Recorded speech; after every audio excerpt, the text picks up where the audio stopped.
Hello and welcome to the Madhouse everyone, Tudor here, and today I want to show you guys basically the new Hearthstone update that is going to come this summer. They just made a post on the forums and it just says a new way to play. There's a lot of new things here, so I will try to get over it as best as I can. This is the official post. We have here a little video of Ben Brode trying to explain what's going to happen.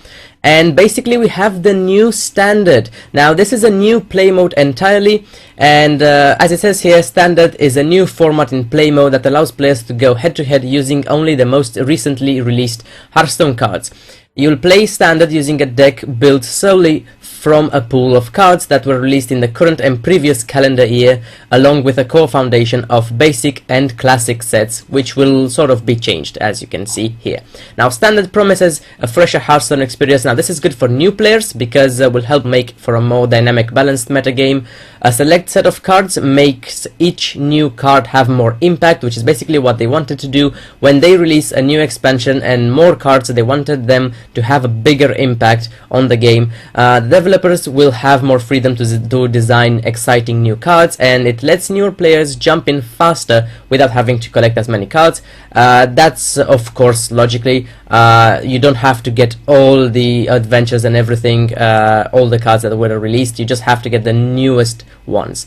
Now they are also keeping this format that we have right now, and they are going to rename it to Wild. There will be two ways to play ranked Hearthstone, and as it says here, Wild will be Wild. Also, these changes, this is really important, standard is only available as a format in friendly challenges, ranked, and casual play, so it will not affect arena, solo, or adventures. This is really important. Arena will not be changed at all. Now, Wild will be Wild, meaning we're going to be able to play with any single card ever made. This is basically the game we're playing right now, and it's going to get even crazier once this update gets released.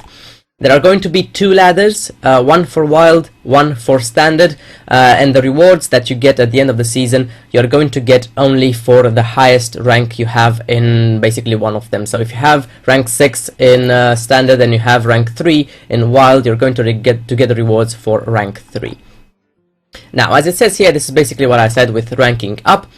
And also, really cool, we have more deck slots. As you can see in this cool picture here, we have 18 deck slots. They just double that. It's pretty obvious why we're going to have double decks, and they are going to name this particular sort of season the Year of the Kraken. This is going to be reset every single year, obviously, as they said.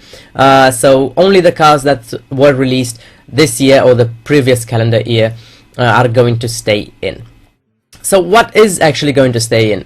We have Basic, Classic, Blackrock Mountain, Grand Tournament, League of Explorers, and the Spring 2016 expansion, which no one has any clue what it's going to be.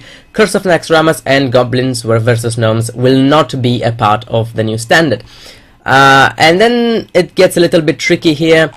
About adventures, basically. Gone Wild. Adventures and expansions that are not part of the standard format will no longer be available for purchase from the shop this year. That includes Naxxramas and Goblins versus Gnomes. If you want any cards you missed out on for Wild play, or just to fill out your collection, you'll be able to craft them using Arcane Dust, which is really interesting. Even cards from adventures that were previously uncraftable. Speaking of adventures, if you've purchased at least the first wing of an adventure before it's cycled out, you'll still be able to finish acquiring and playing the remaining wings. Honestly, I don't think this is such a good idea that they are just removing adventures altogether, but I strongly recommend you guys that you purchase at least one wing of every single adventure, because they are just going to get deleted, and you're missing out on the fun that is what they wanted to do with adventures. And you will still be able to get the cards, you will be able to craft them, but still, I still recommend you guys do that. It's going to, basically, you are going to see the content. And this is pretty much it. In here I have a picture, well, they have a picture of Poison Seeds, which you can see is, right now you cannot craft it, but yeah, this is going to be the way it's going to be after they are going to release this. They said they're going to release this in spring, most likely after the first expansion. So things are going to change in Hearthstone. I'm pretty excited about these changes. I'm really interested to see your opinions, so please leave a comment. If you've liked this video, please subscribe to the channel, and I shall see you all next time.